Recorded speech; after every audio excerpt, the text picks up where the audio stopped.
पुरी साहब, बहुत शुक्रिया आपका। बिजी शेड्यूल के बीच आपने वक्त निकाला और बहुत वक्त ले भी चुके हैं आपका, इसलिए जल्दी जल्दी सवालों से मैं शुरुआत करूंगी। कोरोना का हम इतना जिक्र कर रहे हैं, इतना हमने कोरोना पर बात की।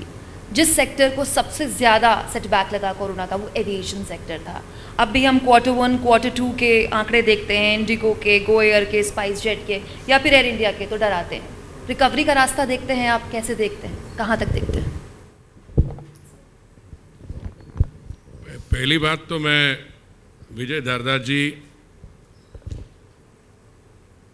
आपको थैंक करना चाहूँगा कि आपने ये Maharashtrian of the year award में मुझे शामिल किया, और this is the 7th year कि आप ये कर रहे हैं। I want to acknowledge your contribution.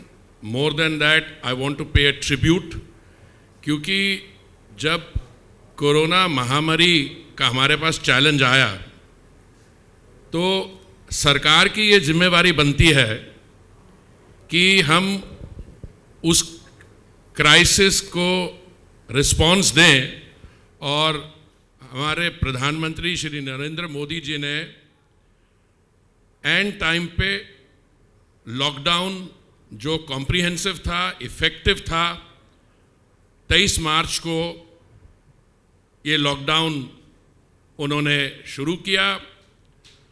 3 महीने देश में कोई इकोनॉमिक एक्टिविटी नहीं हुई। फिर आप सिविल एविएशन सेक्टर की बात कर रही हैं, तो उस पर मैं आता हूं 1 मिनट के बाद।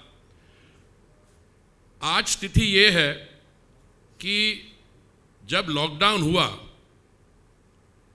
उस समय हमने कई ऐसे कदम उठाए जो हमें ब्रीदिंग स्पेस मिला। उसके दौरान हमारा हेल्थ सेक्टर जो है उसको हमने सिर्फ रिवाइव नहीं किया, we were already the pharmacy of the world. Hydroxychloroquine को लेके हम पीपीई नहीं बनाते थे, वेंटिलेटर्स नहीं बनाते थे। फिर हमने वैक्सीन मैत्री शुरू की, बाहर से 1500 टन हम मेडिकल सप्लाईज लेके आए। देश के अंदर हमने 900-950 टन मेडिकल सप्लाईज डिस्ट्रीब्यूट की, और उसके बाद we have now supplied vaccine to dozens of countries. सरकार की जिम्मेवारी बनती है इकोसिस्टम बनाना और ठीक जो पॉलिसीज हैं उनको बनाना। लॉकडाउन बड़ा सिवियर था, बट जो कैलिब्रेटेड ओपनिंग की हमने मई के बाद, as a result of which the economy today is not only recovering, but the IMF says we will grow at 11%. OECD, which is the think tank of the West, says we will grow at 12.5%.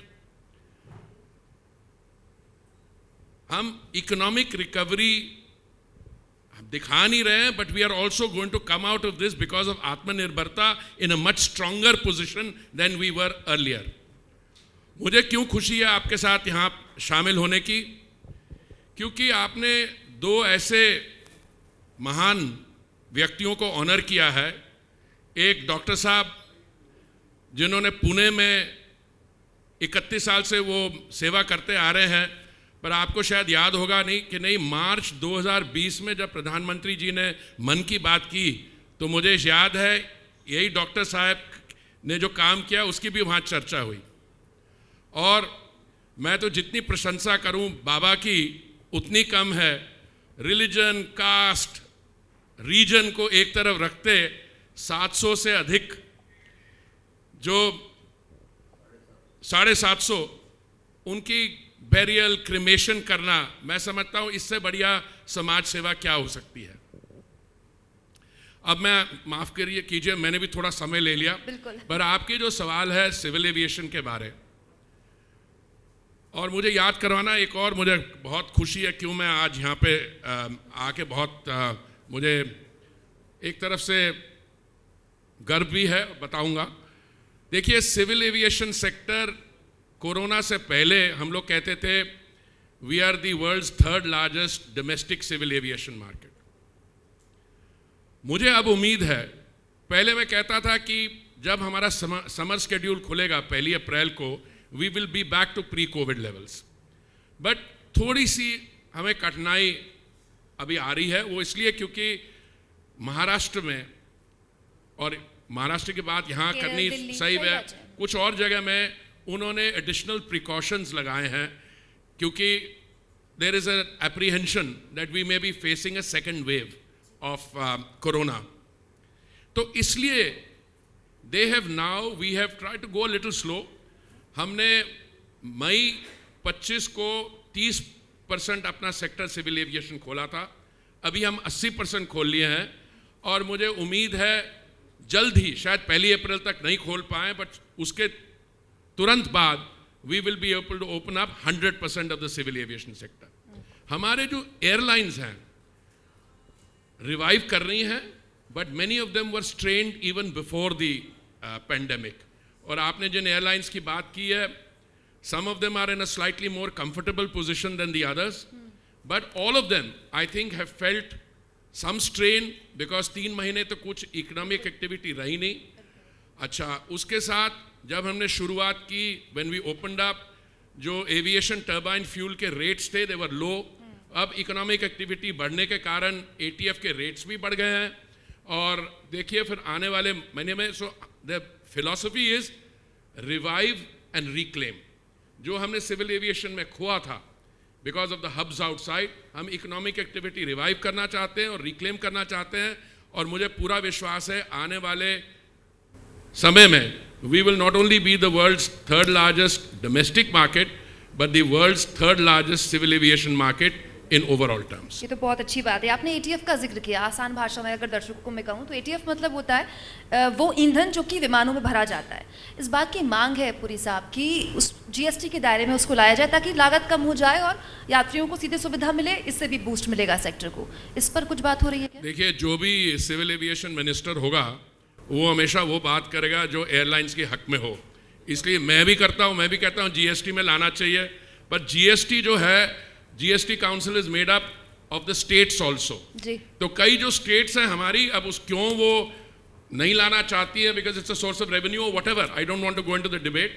But मेरे मंत्रालय में सचिव हैं प्रदीप खरोला जी, उन्होंने भी एक ऐसे कार्यक्रम में भाग लेते समय उन्होंने भी कहा that we are trying to get aviation turbine fuel into coverage under GST। I have read a statement by my colleague, senior colleague Nirmala ji, which was less optimistic, but हमारी तरफ से हमेशा कोशिश रहती है कि GST के में अंदर ATF को ले आए। ऐसा होता है तो एक बहुत बड़ा बूस्ट सेक्टर को मिलेगा। लेकिन इन सब के बीच एक और चिंता, क्योंकि हम एयरलाइंस की बात करें, हमें एयरपोर्ट्स की भी बात करनी चाहिए।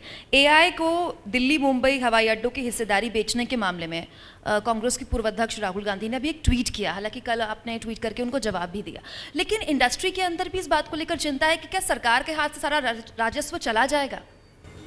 देखिए, राजीव गांधी जी ने, राहुल गांधी जी ने ट्वीट किया था, उसका मैंने जवाब दिया।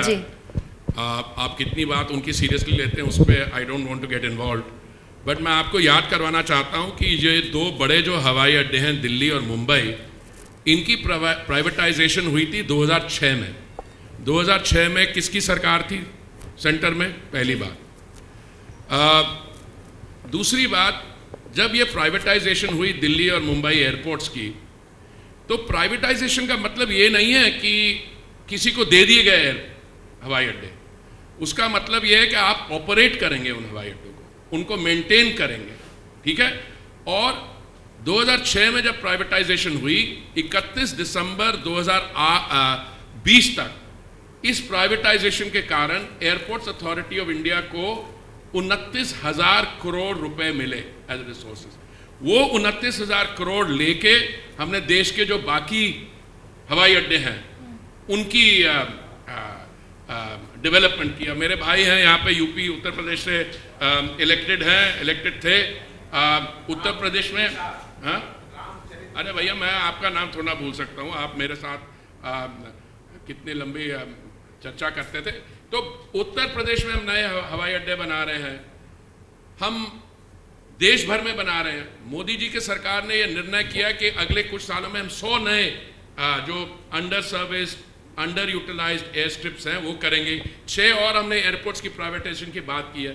सो privatisation is a means for raising resources, और वो जो जिसको एयरपोर्ट दिया जाता है वो 40-50 साल जितने साल के समय है वो चला के then he return the airport. अच्छा, अगर मान लीजिए जिस युवा नेता की आपने बात की, अगर उनसे पूछा जाएगा अगर आप प्राइवेटाइजेशन नहीं करते तो एयरपोर्ट की क्या कैपेसिटी होती है? मुझे याद है जब मैंने नई सरकारी नौकरी ज्वाइन की थी, मैं पहली पोस्टिंग में जा रहा था टोक्यो, तो दिल्ली हवाई अड्डा जिसका नाम था पालम एयरपोर्ट, उस समय पैसेंजर ट्रैफिक 1975 की मैं बात कर रहा हूँ 1 मिलियन था, आज 70 मिलियन है। वो 70 मिलियन क्यों हुआ? क्योंकि एयरपोर्ट 2006 में प्राइवेटाइज हुआ। अमृतसर एयरपोर्ट की इस समय थ्रूपुट है 3.5 मिलियन। मुझे पूरी उम्मीद है कि अगले जो 6+6 हम करने जा रहे हैं, अगर अमृतसर उसमें इंक्लूड होता है तो 3.5 मिलियन से 10 मिलियन हो जाएगी। उससे रेवेन्यू बढ़ती है, क्योंकि अगर एयरपोर्ट की रेवेन्यू बढ़ेगी, ज़्यादा पैसेंजर आएंगे, जो टूरिस्ट इंडस्ट्री है उसको बूस्ट मिलेगी। तो मेरे तो आजकल अजीब है, मैं जब पॉलिटिकल डिस्कोर्स को देखता हूँ, बहुत कम लोग कहते हैं कि एयरपोर्ट प्राइवेटाइजेशन नहीं होनी चाहिए। कुछ लोग कहते हैं पर उनको दे नीड टू इंट्रोस्पेक्ट। ठीक है, आपने उत्तर प्रदेश का जिक्र किया। अयोध्या में अत्याधुनिक हवाई अड्डे के लिए आपने 242 करोड़ रुपए की मंजूरी दी है। अगले साल चुनाव है, वक्त से पहले तैयारी शुरू कर दी क्या आप लोगों ने? नहीं, ऐसा है कि हम एयरपोर्ट 2006 से बना रहे हैं, हम एयरपोर्ट पहले से बना रहे हैं। अब चुनाव अभी तो वहां जमीन अधिग्रहण का काम शुरू हुआ है। हम तो डेमोक्रेसी है, ये जो फोर्थ स्टेट जिसको कहते हैं, प्रेस जो है that's an essential part of the democracy, और उसको अगर आप भी उस पर फोकस करते हैं। देखिए ऐसा है, जब मैं यूपी से इलेक्टेड हूँ, तो इसलिए बताना चाहता हूँ, जब मैं यूपी से इलेक्टेड हूँ, यूपी में we have a very active, very development oriented chief minister. मैं एक बार कहीं गोवा में था, कोई मीटिंग अटेंड कर रहा था, मुझे किसी ने कहा कि योगी जी आपको याद कर रहे हैं, फ़ोन करना था। मैंने सोचा कि वो वहाँ पे 3 हमने उनको और स्मार्ट सिटी दी थी, तो मैंने सोचा शायद फ़ोन कर रहे हैं कि उनको बड़ी खुशी है कि अब 10 जो कोटा था स्मार्ट सिटी का पूरा हो गया, या कोई हम एयरपोर्ट की डेवलपमेंट कर रहे हैं। उन्होंने बात की, उसकी तो बात नहीं की, उन्होंने बोला पुरी जी हमने 6 और भी कही थी स्मार्ट सिटी, उनका क्या होगा? मैंने कहा सर वो 10 का कोटा होता है एक स्टेट में। तो अगर मेट्रो आप देखिए यूपी में जो डेवलपमेंट हो रही है इस समय, कुशीनगर को हमने इंटरनेशनल एयरपोर्ट बना दिया। आपने अभी जेवर का नाम नहीं लिया, जेवर एक प्राइवेटाइज एयरपोर्ट होगा दिल्ली के बगल में। जब जेवर 2023-2024 में उसकी शुरुआत हो जाएगी, पर जब जेवर फुली डेवलप हो जाएगा, दिल्ली और जेवर को मिला के जो दुनिया का सबसे बड़ा हब है, लंदन हीथ्रो, गैटविक और स्टैनस्टेड, जहाँ पे पैसेंजर ट्रैफिक 140 मिलियन है, मैं समझता हूँ दिल्ली और जेवर उससे मिला के कई ज़्यादा ट्रैफिक होगी। बिल्कुल, ये जेवर का एयरपोर्ट में एयरपोर्ट के दायरे में आना ठीक वैसा ही होगा जैसा हरियाणा पे गुड़गांव को मिला। मतलब गुरुग्राम जो आज हरियाणा को दे रहा है, हो सकता है कि जेवर आने वक्त में यूपी को दे जाए। लेकिन बात दिल्ली की भी करनी चाहिए। एनसीटी एक्ट से जुड़ा एक संशोधित बिल टेबल किया गया है संसद में, और दिल्ली के मुख्यमंत्री कह रहे हैं कि तो लोकतंत्र पर आप लोकतांत्रिक तरीके से जीती हुई एक सरकार आई सत्ता में, और आपने एक ऐसा बिल टेबल कर दिया जो उनके सारे अधिकार खत्म कर देगी, जबकि इस पर पूरा रुख सुप्रीम कोर्ट पहले स्पष्ट कर चुका।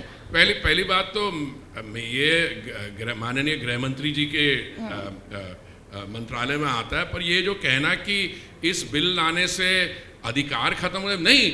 अगर आप कहते हैं गवर्नमेंट, एलजी इज गवर्नमेंट, इसका मतलब थोड़ा ना जो इलेक्टेड लोग हैं वो नहीं शामिल होंगे। देखिए दिल्ली राजधानी है, आप दुनिया भर में किसी भी राजधानी का पॉलिटिकल स्ट्रक्चर देख लें तो हमेशा ये रहते हैं जरा चेक्स एंड बैलेंसेस देयर। तो मुझे लगता है इससे दिल्ली के विकास, दिल्ली जो राजधानी है उसमें जो ओवरऑल गवर्नेंस आर्किटेक्चर उससे स्ट्रेंथन होगा। लेकिन पुरी साहब, आप तो एडमिनिस्ट्रेटिव लेवल पर इतना लंबा अनुभव आपका रहा है, आपको नहीं लगता जब फाइलें घूम कर जाती हैं तो चीज़ें में वक्त लग जाता है, फैसलों में वक्त लग जाता है, और इस पर सुप्रीम कोर्ट स्पष्ट पहले ही कर चुका है अपनी स्थिति साफ। देखिए आप जो मेरे तजर्बे की बात करें, आई फील ओल्ड, बिकॉज मैं 40 साल के करीब रहा हूँ फॉरेन सर्विस में, डिप्लोमेसी में। मैं आपके एक्सपीरियंस की तारीफ कर रही हूँ। 4 साल होने वाले मुझे, इसलिए उसके बीच में भी मैंने कुछ किया। देखिए ऐसा है, मोदी जी की सरकार में काम तेज़ी से होता है। आप मुझे हैरानगी कि आपने सेंट्रल विस्टा के बारे नहीं बोला। अगले साल का जो 2022 का विंटर सेशन होगा पार्लियामेंट का, वो नई पार्लियामेंट बिल्डिंग में होगी। जो सेंट्रल विस्टा एवेन्यू है जहाँ पे परेड होती है 26 जनवरी को, वो भी हमने नए सेंट्रल विस्टा एवेन्यू पे होगी। तो फाइलें घुमाना तो एक तरीका बन जाता है जब आप डिसीजन नहीं लेना चाहें। मैं समझता हूँ कि मोदी जी की सरकार में तो, हमारी पार्टी में तो, जहाँ पे हमारी सरकारें हैं, हमारी तो यही कोशिश रहती है कि decision should not be taken tomorrow, it should be taken today and if possible day before yesterday. चलिए एयर इंडिया की बात कर लेते हैं। कोशिशें सरकार की रही कि एयर इंडिया में इन्वेस्टमेंट आ जाए, डिस इन्वेस्टमेंट की भी कोशिश आपकी तरफ से हुई, बिडिंग के पैरामीटर्स बदले गए। क्यों ऐसा होता है पुरी साहब कि एयर इंडिया को खरीदार नहीं मिलता जबकि दिवालिया जेट एयरवेज को खरीदार देखिए मिलता ऐसा है, एयर इंडिया को खरीदार मिलता है नहीं मिलता, पहले मैं आपको बता दूं, बिडिंग पैरामीटर्स के आपको बता दूं। पहले हमारे अपने, मोदी जी के सरकार से पहले हमारी अपने मन में थोड़ी हेजिटेशन थी। पिछली बार जब एयर इंडिया की मैं जानना चाहूंगी क्यों। मैं इसलिए थी क्योंकि हमारे में से कई ऐसे लोग हैं, पार्लियामेंट में भी कई ऐसे लोग कहते हैं कि एयर इंडिया एक नेशनल एसेट है, एयर इंडिया एक ऐसी एसेट है जिसके कारण कोई इमरजेंसी हो जाए, जैसे वुहान से लोगों को लाना पड़ा, बाकी जगह से वंदे भारत के तहत। हाँ, तो उस एयर इंडिया की हमेशा एक हमें सेंस ऑफ कॉन्फिडेंस मिलता है एयर इंडिया में। पर मैं आपको बताना चाहता हूँ, air India is a first rate asset, बहुत बढ़िया इंजीनियरिंग स्टाफ है, बहुत बढ़िया एयरलाइन है। पर आप ये देख के चलिए कि हमारे से पहले जो गवर्नमेंट में थे उन्होंने जो डिसीजंस लिए, इस समय एयर इंडिया की क्यूमुलेटेड डेट जो है 60,000 करोड़ से अधिक है। एयर इंडिया को to keep it afloat we have to put in 6-7,000 crore every year. Is that good spending of hard earn money, tax payers money?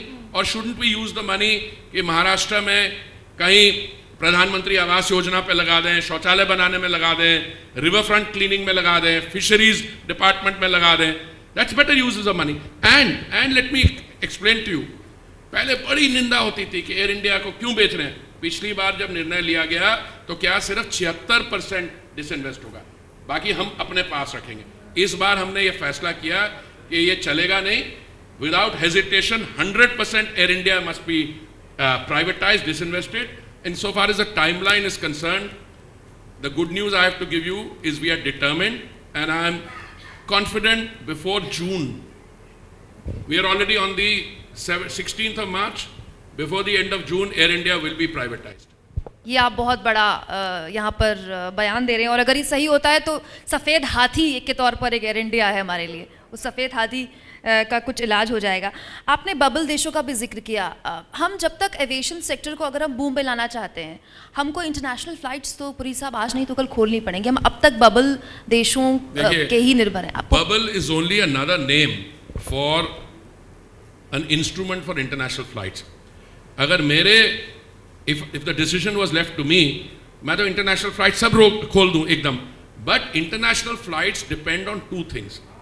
One is visa restrictions in the receiving state. अब मान लीजिए मेरी निंदा होती है, आपकी social media पे है, मैं कोई अच्छा ट्वीट डाल दूं कि मैं आज अपने किसी पुराने मित्र से मिला या मैं चाय पी रहा हूँ किसी से, वो मैं ट्रोलिंग होती है। When are you opening flights to KSA? KSA is Kingdom of Saudi Arabia. मैं सिर्फ उदाहरण दे रहा हूँ। अरे भाई फ्लाइट्स तो हमारी जा रही हैं किंगडम ऑफ सऊदी अरेबिया, खाली जा रही हैं या सब्जी लेके जा रही हैं, वहां से पैसेंजर ला रही हैं, because they are not allowing people other than health care workers to go there. So इस समय we have bubbles with 27 countries, 3-4 और हम खोलने जा रहे हैं in the next few days, और it is possible from India today to fly to any part of the world uninterrupted. So कोई इंटरनेशनल सिविल एविएशन कनेक्टिविटी की कोई प्रॉब्लम नहीं है हमारे India. The problem is two things, entry restriction which means visa in the receiving country, and one more thing, the behavior of the virus. अब जो मर्जी कर लीजिए, अब लोकमत group is centered in Maharashtra. Maharashtra has imposed conditions for people, or other states have imposed instructions on travelers coming from Maharashtra, क्योंकि वहाँ पर virus के केसेस बढ़ रहे हैं. So taking into account those things, अब मान लीजिए देखिए हमने शुरुआत की थी 25 मई को, डोमेस्टिक सिविल एविएशन है, कोई 30,000 पैसेंजर 25 मई को। अब हमारा लेटेस्ट फिगर है 3,13,000, और मैं तो कह रहा हूँ जिस दिन हमारे 3.5 लाख पहुँच गया, नॉट कंसेक्यूटिवली, मतलब आज कल और परसों 3.5 लाख पहुँच गया एक महीने में, मैं पूरा डोमेस्टिक खोल दूंगा, और बाकी जगह जहाँ जहाँ खुलेंगे हम फ्लाइट बढ़ाते जा रहे हैं। चलिए, अगर ऐसा होता है तो अच्छी बात है। वैसे पूरी दुनिया ने लॉकडाउन में घर में आराम किया। पुरी साहब, आप जैसे लोग काम कर रहे थे, हमारे जैसे लोग स्टूडियो में खबरें दे रहे थे, क्योंकि हमारा काम खत्म नहीं होता। इनफैक्ट कोरोना काल में हमारा काम बढ़ गया था, और उस दौर में जब नई नई डोमेस्टिक फ्लाइट्स खुली थी तो काम के सिलसिले में इधर उधर जाना होता भी था। तब काफ़ी हद तक सोशल डिस्टेंसिंग का पालन भी हो रहा था, हम मास्क और शील्ड पहन रहे थे। लेकिन कहीं उल्टा तो नहीं हो रहा है पुरी साहब? क्योंकि आपके द्वारा, देखिए ना, मैं इसलिए पूछ रही हूँ क्योंकि आपके द्वारा ये नियम बनाया गया कि अगर कोई यात्री बार बार टोकने के बाद भी मास्क नहीं पहनेगा और नियमों का पालन नहीं करेगा तो टेक ऑफ से पहले उसे उतार दिया जाएगा, जो कि बहुत अच्छी बात है। लेकिन हम जिस देश में रहते हैं वहाँ डोमेस्टिक फ्लाइट्स में सोशल डिस्टेंसिंग का पालन आप नहीं कर सकते, क्योंकि ज़्यादातर लोग इकोनॉमी क्लास में चलते हैं, वो अफोर्ड कर सकते हैं। तो फिर कहीं उल्टा तो नहीं हो रहा, कहीं ऐसा तो नहीं हो रहा कि आवाजाही शुरू होने की वजह से ये दूसरी वेव कई राज्यों में पैदा हो गई? नहीं मैडम, इसका ऐसा है कि if you take civil aviation और उसको आप कंपेयर करें रेल ट्रैफिक के साथ या बस ट्रैफिक, तो civil aviation is the safest means. क्यों? उसका कारण है, ऊपर there is a nozzle of air, वो हवा ऊपर से आती है, ज़मीन से जाती है, फिल्टर होती है, फिर वापस आती है। एयरक्राफ्ट को हर फ्लाइट के बाद डिसइंफेक्ट किया जाता है। हमारे नियम बड़े अच्छे हैं। ये मैं एक और चीज़ बताता हूँ, ये कोरोना के लॉकडाउन के बाद ये पहला मैं फिजिकल इवेंट कर रहा हूँ। पहले हमने खुद डिसिप्लिन किया था, हर एक काम वर्चुअली करेंगे, और मैं आपको बधाई देना चाहता हूँ, वर्चुअली करने के बजाय आपने फिजिकल किया और बहुत आप इंटरेस्टिंग लोगों को शामिल किया जो अवॉर्डीज हैं, बहुत डिजर्विंग है। बट ये बिहेवियरल रिस्पॉन्स है, पॉलिसी में कुछ नहीं है। अब एक आपके एंकर हैं, एक आप ही जैसे अच्छे सक्सेसफुल चैनल के, उन्होंने कल सुबह मेरे को ट्वीट किया कि I travelled from somewhere Maldives to, and I found that the airports की वो सोशल डिस्टेंसिंग और बाकी प्रोटोकॉल नहीं फॉलो करे। मैंने एकदम अपने सचिव को फ़ोन किया, DGCA को किया, हमने एकदम ऑर्डर पास किया, थ्रेटनिंग प्यूनिटिव एक्शन, एक CAR होता है, सिविल एविएशन रेगुलेशन। हमने कहा कि अगर आप आफ्टर बीइंग टोल्ड अगर मास्क नहीं पहनते या बाकी सोशल डिस्टेंस, तो हम आपके खिलाफ प्यूनिटिव एक्शन लेंगे। क्या मतलब? We can put you on a no flies list, we can fine you. अच्छा, एक और बात है, मैंने कहा इसको ज़रा थोड़ी ज़बरदस्ती भी करें। क्यों? क्योंकि हमें डर ये है कि एक तरफ से तो हमारी जो आंकड़े हैं फ्लाइट्स को बढ़ते जा रहे हैं, 2,80,000, 3 लाख, 3.25 लाख, पर अगर कहीं लापरवाही के कारण या इनडिसिप्लिन के कारण देयर इज अ बैकलैश, जो आप उल्टापन की बात करें, देयर इज अ बैकलैश हुआ तो सारा sector will come under question. So मुझे उम्मीद है कि नॉर्मल ह्यूमन बिहेवियर होता है कि हम लोग लापरवाही करते हैं, बट थोड़ा फिर कोई टोक दे या कोई छोटी सी हल्की सी धमकी भी दे दे, देन थिंग्स वर्क आउट। चलिए, सरकार ने 392 नए रूट प्रस्तावित किए हैं उड़ान के तहत। क्या आपको लगता है कि हम दिल्ली, मुंबई, बैंगलोर तक सीमित अब ना रहें और छोटे शहरों में जाएं? जैसे बरेली का जिक्र आपने किया, जेवर का जिक्र भी करना चाहिए, ये बहुत ज़रूरी है। देखिए, दिल्ली मुंबई में ऑलरेडी बहुत फ्लाइट्स हैं, और मैं समझता हूँ क्योंकि हमारी प्राइसिंग पॉलिसी ऐसी है कि just now it's possible to travel. अभी जो हमारा फेयर बैंड है दिल्ली और मुंबई में, शायद अगर सेकंड क्लास AC का फेयर 3-3.5 हज़ार है तो हमारा एयर फेयर 4,000 है। तो मैं समझता हूँ 17 घंटे बाय रेल जाने के बजाय people will prefer to go. But the real growth in India is in the Tier 2 and Tier 3 cities. अब दरभंगा बिहार में हमने किया, बरेली, अभी पीछे बिलासपुर हमने वी आर ऑपरेशनलाइजिंग रूट। ये जो 300 से अधिक रूट्स की बात करें, 390 उड़ान रूट्स, और हमारा अभी हमने 760 रूट्स अवार्ड किए थे, जिसमें 311 ऑपरेशनलाइज होंगे, 390 जो हैं जिसकी बात कर रहे हैं। हमारा इरादा है हम इसको 1,000 रूट्स पे ले जाना चाहते हैं। But I want to conclude now, but आपको बताना चाहूँगा मुझे ज़्यादा खुशी क्यों है। मेरा महाराष्ट्र के साथ बड़ा गहरा संबंध है।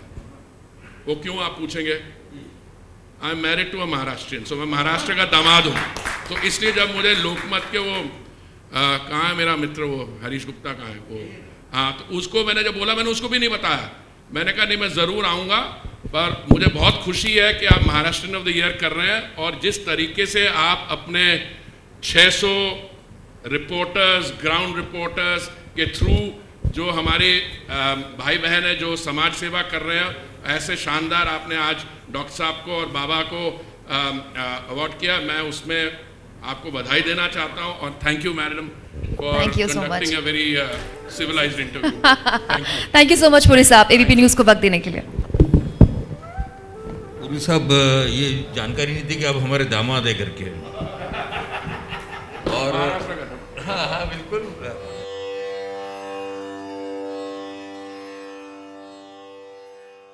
मैं अभिनंदन कर धन्यवाद। धन्यवाद।